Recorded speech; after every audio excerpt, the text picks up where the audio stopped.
어제도 우리가 살펴보았지만 이 아하수에로 왕은 어떤 중심을 가지고 그 중심에 따라서 움직이는 유형의 사람이 아니고 아주 즉흥적으로 그때그때 감정에 따라 가지고 판단하고 행동하는 그런 유형의 사람이라고 말씀을 드렸고, 이제 그것이 그 왕후 와스디를 폐위시키는 이런 행동으로 이제 나타나게 되었다, 그렇게 말씀을 드렸는데요.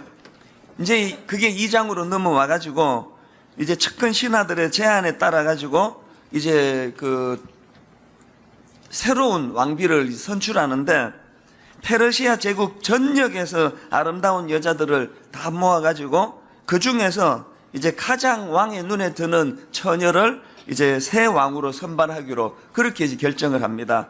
그리고 뭐 그 과정에서 이제 에스더가 새 왕후로 선발이 되는 내용이 2장에 이제 쭉 피력이 되고 있는데요. 근데 오늘 다루고 싶은 포인트가 뭐냐 하면은, 이렇게 그 에스더가 새 왕으로 선발되는 그 과정을 보면은 거기에 하나님이 개입하고 계시다는 겁니다.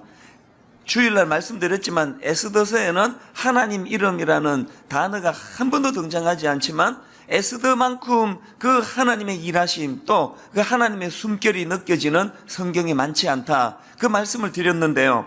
자, 우선 2장 9절을 한번 보시겠습니다. 2장 9절입니다. 헤게가 이 처녀를 좋게 보고 은혜를 베풀어 몸을 정결하게 할 물품과 일용품을 곧 주며, 또 왕궁에서 을에 주는 7 궁녀를 주고 에스더와 그 궁녀들을 후궁 아름다운 처소로 옮기더라. 이렇게 특별한 그 사랑을 에스더가 받는데, 그런데 그것을 묘사한 이 2장 9절 앞부분에요. 헤게가 이 처녀를 좋게 보고 은혜를 베풀어 할 때 이 은혜가 원어로 보니까 이 헤세드라는 단어예요. 익숙하시죠? 구약에서 이 헤세드라는 단어는 인간을 긍휼히 여기시는 하나님의 성품을 나타낼 때 주로 사용되는 단어가 이 헤세드 아닙니까? 15절도 한번 보십시오. 여기도 이 헤세드라는 단어가 나옵니다. 모르드게의 삼촌 아비하일의 딸, 곧 모르드게가 자기의 딸같이 양육하는 에스더가 차례대로 왕에게 나아갈 때에 궁녀를 주관하는 내시 헤게가 정한 것 외에는 다른 것을 구하지 아니하였으나 모든 보는 자에게 사랑을 받더라. 여기 나오는 사랑을 받더라 할 때 이 사랑도 이게 헤세드예요. 헤세드. 그러니까 이걸 원문 그대로 직역하자면 그녀는 모든 이들의 눈에 헤세드를 얻었습니다, 이렇게 번역할 수 있습니다. 그리고 17절도 마찬가지예요. 왕이 모든 여자보다 에스더를 더 사랑하므로 그가 모든 처녀보다 왕 앞에 더 은총을 얻은지라. 왕이 그의 머리에 관을 씌우고 와스디를 대신하여 왕으로 삼은 후에, 여기도 이 은총이라는 단어가 나오는데요. 이 은총은 원어로 보면은 사실은 이게 두 단어로 되어 있습니다.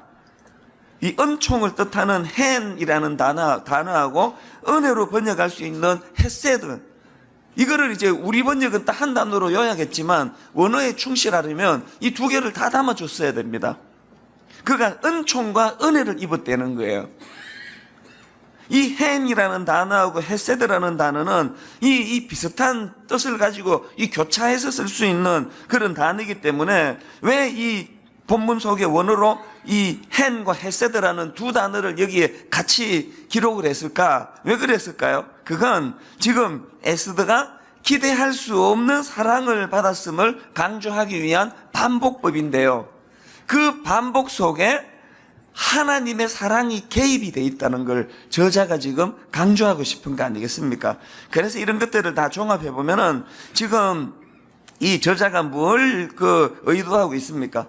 에스더가 새 왕후가 되는 과정에서 과분한 사랑을 그가 지금 받아 누리고 있는데, 그게 뭐 본인도 예쁘고 뭐 갖춘 게 많아서이기도 하지만 그 안에는 하나님의 개입하심, 하나님의 일하심이 있다는 것을 저자가 지금 강조하고 있는 것입니다.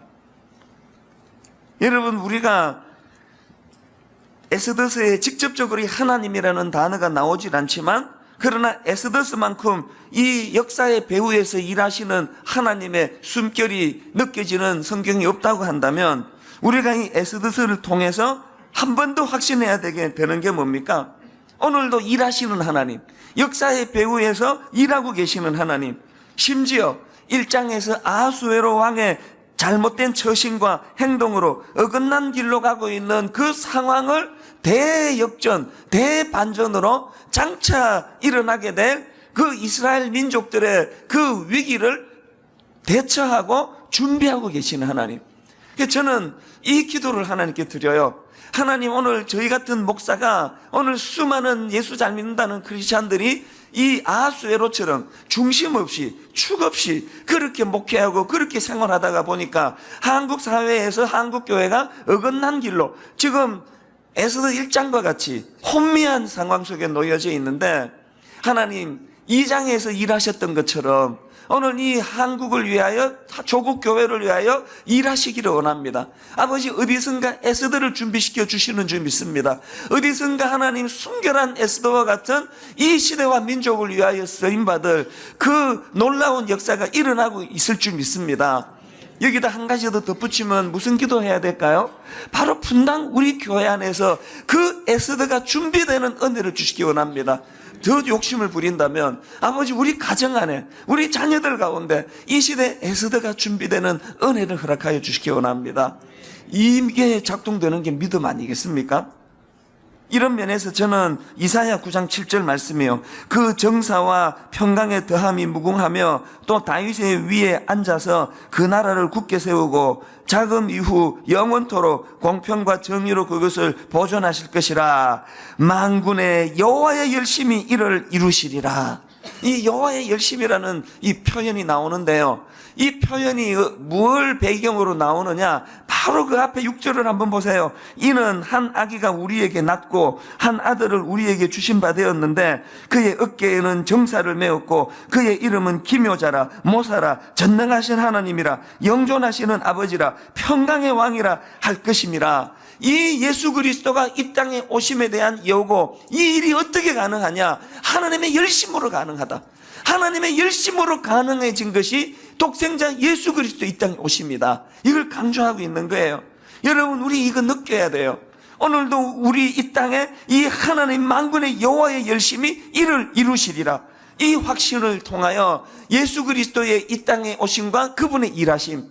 그래서 저희 같은 이 하나님 앞에서 변질되기 쉬운 지도자들이 너무 많이 설쳐가지고 교회에 도대체 담임 목사만 보이고 하나님의 개입이 보이지 않는 그 교회가 겉으로는 잘 되는 것 같지만 그게 타락이고 그게 변질이라면 저희 같은 지도자들이 자꾸 뒤로 물러서고 힘 빼고 만군의 여호와의 열심의 결정체 예수 그리스도가 이 교회를 다스려 주시옵소서.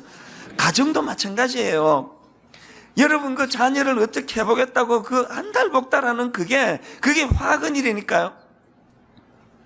그저께 저희 미국의 어머니랑 통화를 하는데 어머니가 그러시더라고요. 참 요즘에 그 젊은 그 엄마들을 보면서 나는 너한테 해준 게 너무 없어서 미안하다. 우리 때는 다 그랬지만 너한테 해준 게 없어서 참 미안하다고 그 90대신 어머니가 그 말씀을 하셔서 제가 바로 전화로 무슨 대답을 드린지 아십니까? 어머니, 그게 대박이에요. 그게 대박이라니까요. 해준 게 없으시다고 하시는 건 그 어머니 마음이고, 너무 요즘 부모들처럼 과잉 보호하지 않으시고 독립심을 길러주신 그게 오늘의 제가 있을 수 있는 가장 큰 일이에요. 그건 어머니가 미안해 하실 일이 아니고 그 긍지를 가지실 일입니다. 며칠 전에 통화한 게 그거예요. 오늘 여러분, 너무 그게 내가 내 품 안의 자식이라고 모든 걸 내가 어떻게 다 해보겠다고 안달복달하는 그게 화근이에요. 여러분, 하나님의 열심을 믿으시기를 바랍니다. 오늘도 일하시는 그 하나님의 열심, 그 하나님의 열심이 예수 그리스도를 이 땅에 보내주셨고 내 열심이 아니라 하나님의 열심으로 시작된 예수 그리스도가 우리 가정을 다스려 주시도록, 그분이 일하시도록 그분에게 내 보좌의 자리를 내어드릴 때 가정이 회복되는 역사가 일어날 줄로 믿습니다. 자, 근데 여러분, 여기서 우리가 기억해야 될 게 뭐냐 하면은요, 이렇게 일하시는 하나님의 열심을 기억하신다면 그 하나님의 일하심에 부응하는 인생이 돼야 된다는 거예요. 하나님이 일하시는데 왜 하필 애쓰느냐는 거예요.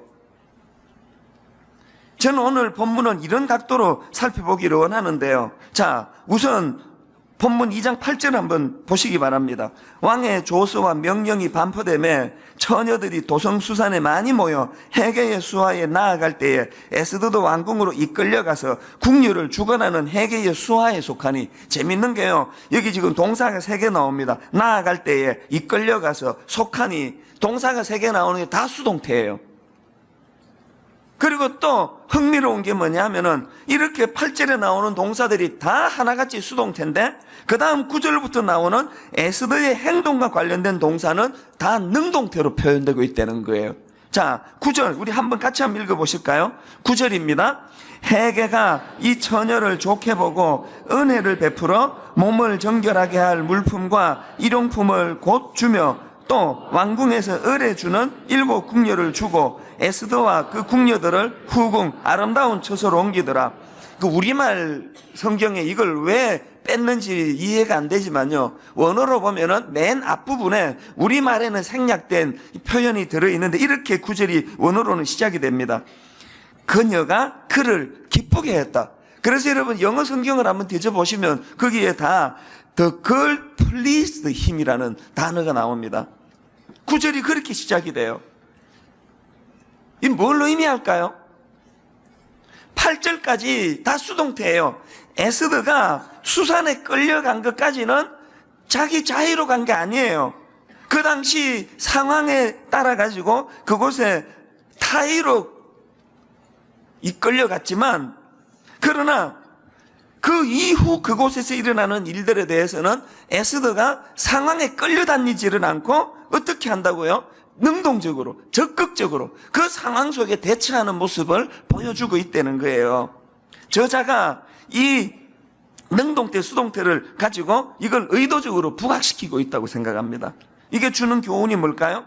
여러분, 하나님의 일하심에 부응하는 인생은 어떤 인생일까요? 에스더와 같은 사람, 자기 환경에 무너져가지고 맨날 나는 이게 원하지도 않은데 끌려왔다고, 나는 맨날 이렇게 산다고, 그렇게 끌려다니는 인생이 아니에요. 제가 미국 23살 때 이민 가가지고 가장 철이 없었던 게, 저는 철이 늦게 든 사람이거든. 들고 있는 사람이에요. 지금도 안 들었지만. 옛날에 저를 생각하면 저는 개념이 없던 사람, 개념이.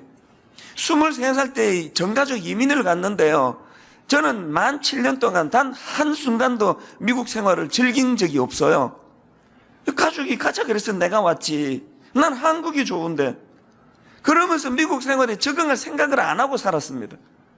너무너무 철이 없었어요. 에스더는 그런 부류의 사람이 아니에요. 자기가 원해서 뭐 대사관 가서 비자 받아서 갔든, 막내로 자라가지고 그냥 자기는 원하지 않은데 가족들이 다 가서 따라갔든, 그게 중요한 게 아니에요. 일단 왔으면은 어떻게 한다고요? 능동적으로, 적극적으로 어떻게 하면은 내가 미국 생활에 적응을 잘해가지고 한번 내가 이곳에서 하나님 주는 꿈을 펼쳐볼까? 이게 에스더의 모습이에요. 어떤 사람이 하나님의 일하심에 부응하는 인생이라고요? 자기 환경에 무너져가지고 맨날 비관하고 이건 이래서 안 되고 저건 저래서 안 되고, 그냥 기왕에 그렇게 또 그 남자한테 시집을 갔으면 맞춰서 살아야지. 그때 판단을 잘못, 내가 내 눈을 찔렀다 그러면서 맨날 괴로워하면서 살아가는 건 아니에요. 내 이 자리. 그래서 우리는 그 내비게이션 아줌마에게 늘 배워야 되는 거.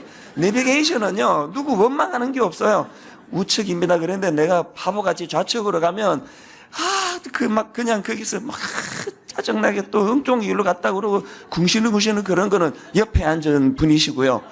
내비게이션 아줌마는 절대 그런 거 없어요.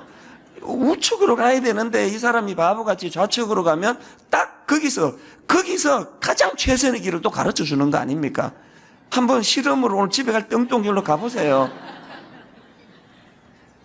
하나님 앞에서 우리가 무슨 상황으로 어떤 일 때문에 수상궁에 지금 오게 된지는 중요하지 않고, 중요한 거는 이 자리에서 내가 최선을 다하는 거예요.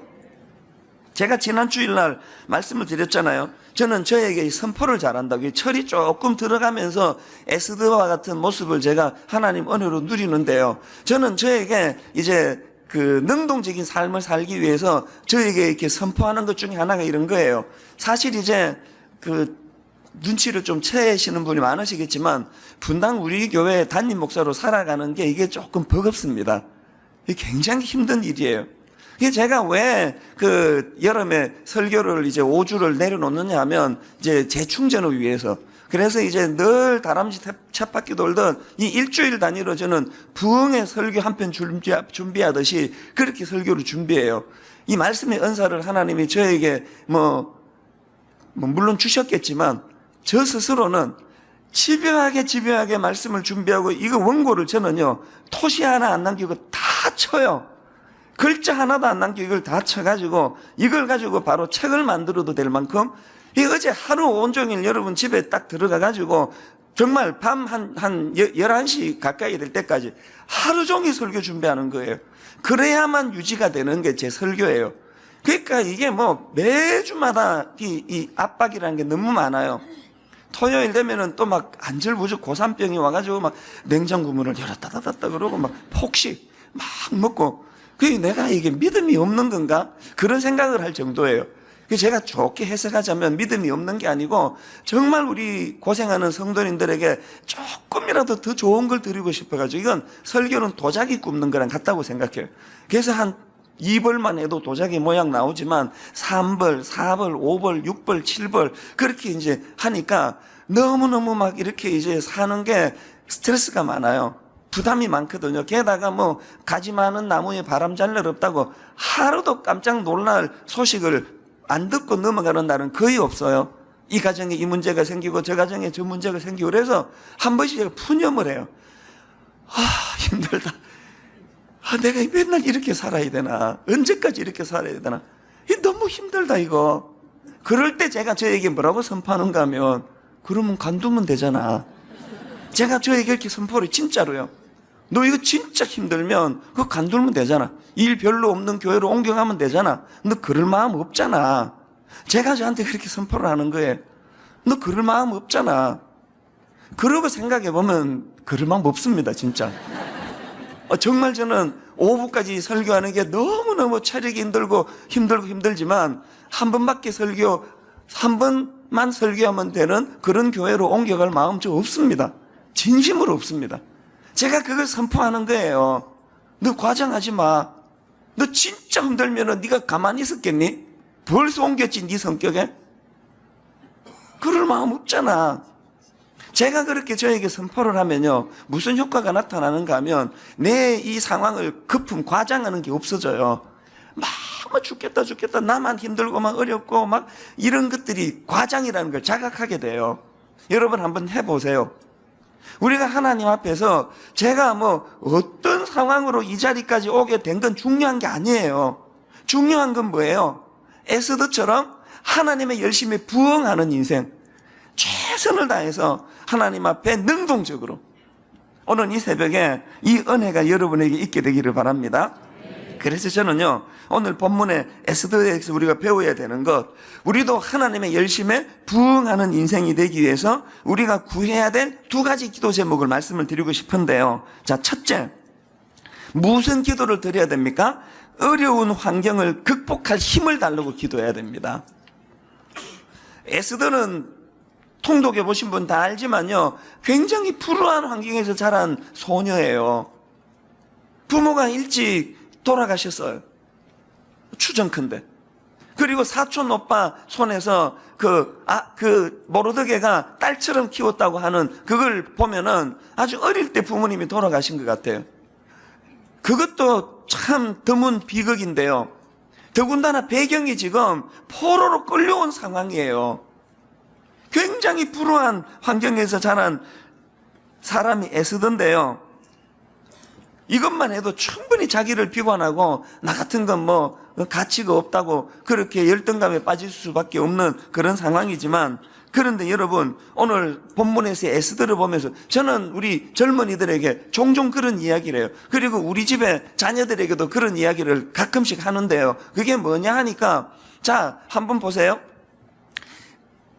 태어나 보니까 이 환경이 안 좋아요. 태어나 보니까 집안도 찌질하게 가난하거나 부모님이 이혼을 하셨거나 두 분 중에 한 분이 돌아가셨거나 또 여러 가지 이렇게 환경이 안 좋은 경우가 있습니다.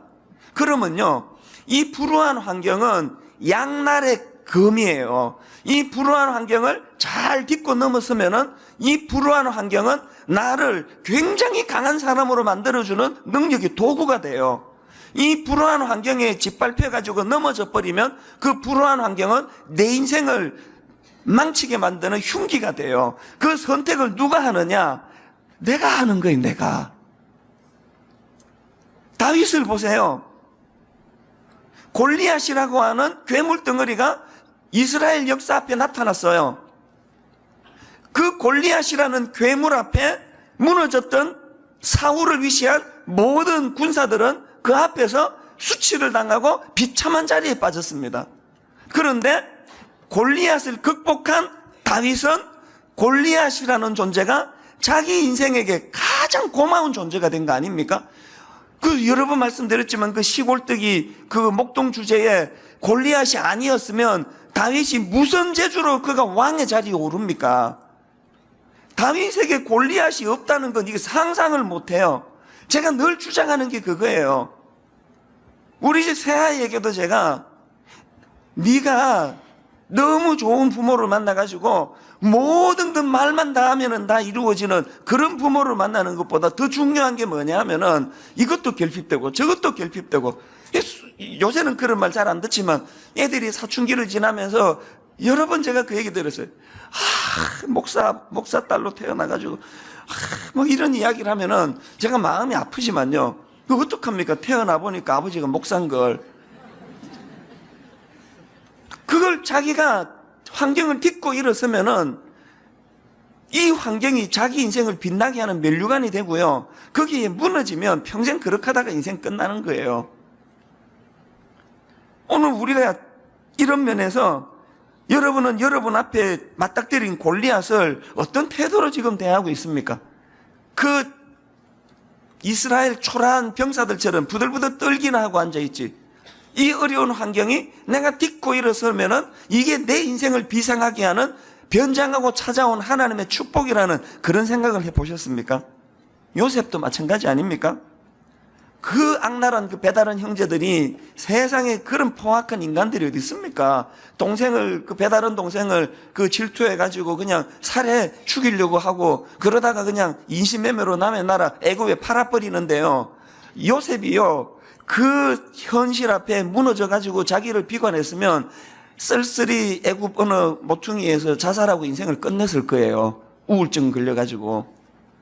그런데 요셉에게 하나님의 은혜가 더하니까 에스더처럼 자기 주어진 애굽이라고 하는 그 환경, 오죽 최선을 다했으면 여러분, 인신매매 팔려가지고 종살이하는 걔가 한 가정의 총무, 한 기업을 다스리는 그 매니저, 요즘으로 치면 대표 매니저로 주인이 그를 발탁을 했겠냐고요. 그 얼굴에 어두움이 없으니까, 최선을 다하니까. 그러고 나서 여러분 한번 생각을 해보세요. 그 악랄한 배다른 형제가 없고 요셉에게 막 너무나 친절한 좋은 형제들밖에 없었으면 요셉은 성경에 기록도 안 됐을 거예요. 어떻게 그가 역사의 주인공이 됩니까? 무슨 수로 애굽의 총리 대신이 됩니까? 그래서 제가 늘 주장하는 게 뭐냐, 여기 젊은이들 잘 들으세요. 여러분 좀 어려운 환경에 자라고 불우한 환경에 자라고 그런 형제 자매들이 있다면요, 여러분 이제 이게 흉기가 되느냐, 이게 여러분에게 너무나 놀라운 축복의 도구가 되느냐는 선택은요, 환경이 정해주는 게 아니고 본인이 정하는 거예요. 여기 우리 청년들 아멘 하시기를 바라요. 다시는 여러분들이 그런 나약한 부들부들 떠는 자리에 들어가지 않기를 바랍니다. 그래서 하나님 앞에 우리가 뭘 구해야 된다고요? 하나님이 어려운 환경을 극복할 힘을 주시기 원합니다. 제가 맨날 부르짖는 게 그거 아닙니까? 아버지, 내 어깨에 무거운 짐을 맨날 이것 좀 내려놓게 해주세요. 무거워요. 그런 나약한 기도하지 말고, 주님, 이 어깨에 무거운 짐을 거뜬히 지고도 남는 든든한 어깨를 주시기 원합니다. 그래서 환경을 뛰어넘는 여러분 되시기를 바랍니다. 더 중요한 것, 오늘 여러분 가정에 자라고 있는 여러분 자녀들에게 에스더와 같은, 다윗과 같은, 요셉과 같은 환경을 뛰어넘는 강한 은혜를 누리게 되시기를 바랍니다. 그런가 하면은 두 번째로 기도해야 될 제목이 뭐냐, 어려운 환경으로 인한 상처가 없도록 기도해야 된다는 것입니다. 앞에서 언급했던 다윗, 요셉, 에스더 이 세 사람의 공통점이 뭐라 그랬습니까? 모두 다 어렵고 불우한 또 쓰라린 아픔을 경험했다는 것이고요. 더 중요한 게 뭐야? 그럼에도 불구하고 상처가 없다는 게 상처가. 이거 기억하세요. 상처는 그 사람을 묶어두는 족쇄예요. 에스더가요, 그런 불우한 환경 때문에 모르드게에게 상처 많이 받아가지고 있었다면 절대로 에스더는 매력적인 여성이 될 수 없었고 그는 나라를 구하는 자리에 못 들어갔을 거예요. 여러분, 이 상처는요 정말 우리 인생의 흉기예요. 몇 주 전에 제가 그 말씀 드렸잖아요. 보고 요리한다고. 보고 요리.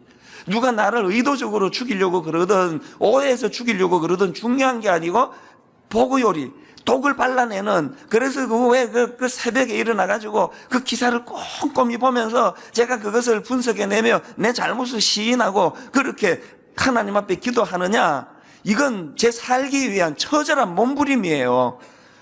세상에 여러분 이렇게 노출이 돼 있으니까요, 이거 뭐 하루도 내가 상처 안 받고 넘어가려면은 상처 구덩이를 뒹굴어야 될 거예요. 이렇게 설교하면 5,000명이 설교를 들으면 4,991명이 은혜를 받으면 한 사람은 또 오해를 해요. 그래서 그 한 사람은 또 시비를 걸어요. 이게 제 삶이에요. 이 단 한 주도 누가 뭐라고 문제 제기를 안 하고 넘어가는 주간이 없어요. 이 노출이 되는 건 그만큼 이게 힘든 거예요. 그 제가 왜 보고 요리를 할까요? 매일 새벽마다 나 살자고 하는 거예요. 제가 만약에 그런 상황 때문에 상처 구덩이 속에 빠지면요, 분당 우리에게는 끝이에요. 이 상처를 안 받으려고 몸부림치다가 만들어낸 게 보고 요리 아닙니까? 자꾸 여러분 상처 여기 뭐 누구라서 상처 안 받고 자랄 수 있는 환경이 어디 있습니까? 악물고 노력을 해야 돼요. 아버지 상처받지 않도록, 어떤 상황에도 상처받지 않도록 보고 요리가 필요한 보고 요리하고 또 여러분이 필요한 요리를 만들어내셔서라도 어떤 경우라도. 그래서 제가 에스더를 보고 다윗을 보고 요셉을 보면서 경이로운 공통점이 뭐냐, 상처받을 수밖에 없는 상황이었는데 상처가 없어요. 상처의 흔적이 없습니다.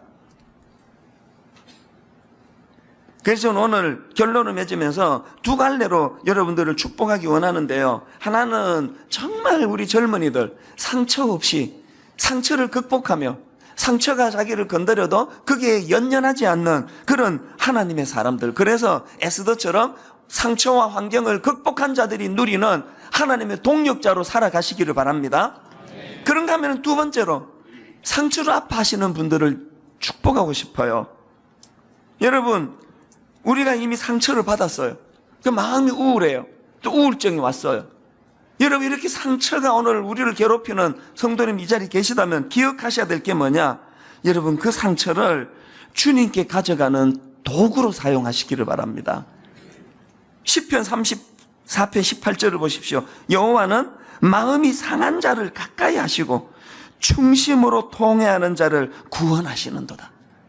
이걸 다른 말로 하면은 상처는 하나님 앞으로 나아갈 수 있는 통로가 된다는 거예요. 여기 나오는 마음이 상한 자를 가까이 하시고 할 때 마음이 상함이라는 건 영어로 보니까 broken heart예요. 그냥 뭐 조금 기분이 나쁜 이거 아니에요. 마음이 깨져 버렸어요. 마음이 깨진 경험 있으세요? 저도 마음이 깨진 경험을, 이건 오픈하기가 좀 그런데 그래도 하겠습니다. 결혼하기 전에 너무너무 마음에 드는 이성을 만난 거예요. 가족은 다 미국에 계시고 저는 이제 그때 한국으로 나가가지고 그때 30살이 넘었을 때니까, 그래서 둘이서 이제 결혼을 약속한 거예요. 그래서 제가 오늘 우리 집사람 보고 피곤한데 어지간하면 그냥 집에서 쉬어라. 이게 또 특세 참석하는 게 율법이 돼서는 안 된다. 그렇게 하고 나왔는데 왔는지 안 왔는지 모르지만 하여튼 내가 오픈하겠습니다. 그래서 이제 우리 둘이서 이제 결혼을 약속했습니다. 그리고 이제 이 사람 사진하고 나 받아가지고 이제 미국으로 가가지고 이제 결혼을 이제 당연히 저는 허락할 줄 알았는데 우리 형수님이 뒷조사를 해가지고 이 결혼 안 된다는 거예요. 그래서 브로큰 하트, 마음이 깨졌어요. 제가 막 너무너무 견딜 수가 없어가지고 막 그 반대하는 그 가족들에 대한 분노 뭐 이런 기준으로 결혼을 반대했다고 막 너무너무 이게 도대체 이게 믿는 분들이 이게 가능한 일이냐 그러면서 그 쓰라린 밤을 제가 이 브로큰 하트가 뭔지를 제가 경험을 해봤어요. 정말 죽고 싶더라고요. 마음이 막 산산조각이 났어요. 그것도 제가 착하잖아요. 눈물로 그래서 마음만 브로큰 된 게 아니라 그 관계를 깼어요. 그러고는 헤어졌거든요. 그게 브로큰 하트예요. 그리고 이 말은 이제 그 접대용 멘토를 받으시면 되는데요. 하나님의 합력의 선을 이루시는 이 좋은 자매를 만나서 너무나 감사하게 지금 제가 잘 살고 있는 거 아닙니까? 그때 막아주신 하나님 은혜인 줄로 믿습니다. 접대용 멘트를 했는데 아멘 하시면 안 되지. 저는 그 짧은 며칠이지만 이 브로큰 하트가 뭔지를 이게 20몇 년 전의 일인데 지금도 그 쓰라린 밤을 잊을 수가 없어요. 이게 브로큰 하트예요. 조금만 기분 나쁘다 많은 거 아니에요. 오늘 여기에 뭐 이런 유형은 다르지만요, 브로큰 하트 계세요. 마음이 깨져 버렸어요. 저 같은 경우는 한 뭐 며칠, 심하면 한두 달 지나면 치유가 되는 브로큰 하트인데요. 이게 오래 이 상태로 지속되는 성도님들이 계세요. 그거 어떻게 하면 좋습니까?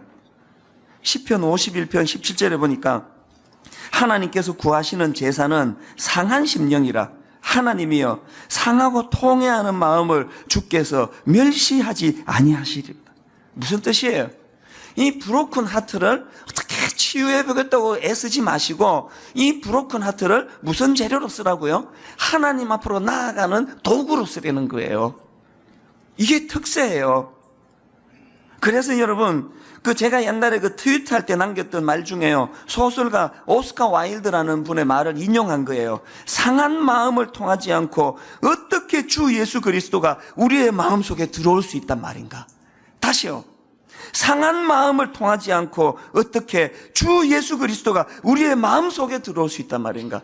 오늘 여러분의 아픔이, 여러분의 상한 마음이, 여러분의 브로큰 하트, 이것이 주님 앞으로 나아가는 통로가 되기를 주님 이름으로 축복합니다. 오늘 그 주님 앞에 여러분의 그 브로큰 하트를 다 끄집어내 놓으세요. 다 토해 놓으세요. 아버지, 내 마음이 상했습니다. 아버지, 내 마음이 깨졌습니다. 아버지, 내 마음이 상해서 주님 앞에 나왔습니다. 지금까지 내 마음이 깨지고 상한 걸 엉뚱한 사람한테 가서 하소연하고 엉뚱한 사람한테 가서 치료받겠다고 하다가 덧나가지고 이렇게 된 거 아니냐고요. 하나님, 그 누구에게 가져갔는데 이 브로큰 하트를 회복시켜주는 사람이 아무도 없었습니다. 이제 하나님 앞으로 이것을 가지고 나가기를 원하는데 이번 특세 기간에 내 브로큰 하트가 치유되는 은혜를 주시기 원합니다. 세 겹줄 놓고 기도할 때 우리 동역자들을 위해서 그걸 기도해야 돼요. 그래서 오늘 여러분 다 자리에서 일어나셔서 우리 하나님 앞에 이것을 구하는데요, 그 통로가 기도예요. 나의 기도하는 것보다 더욱 응답하실 하나님, 나의 생각하는 것보다 더욱 이루시는 하나님, 오늘도 역사하시는 하나님, 오늘도 일하시는 하나님, 대반전의 하나님, 내 상한 마음, 어릴 때부터 상처가 많아서 마음이 깨어져 버린 내 심령 속에 이것이 오히려 주님 만나는 도구로 인도하시는 그 하나님, 크고 작은 상함을 가지고 이 자리에 나온 주의 자녀들에게 성령님이 오늘 이 말씀이 이론이 아니라 실제 일어날 수 있는 일임을 오늘 목도하는 사건, 이걸 우리에게 주시기 원합니다.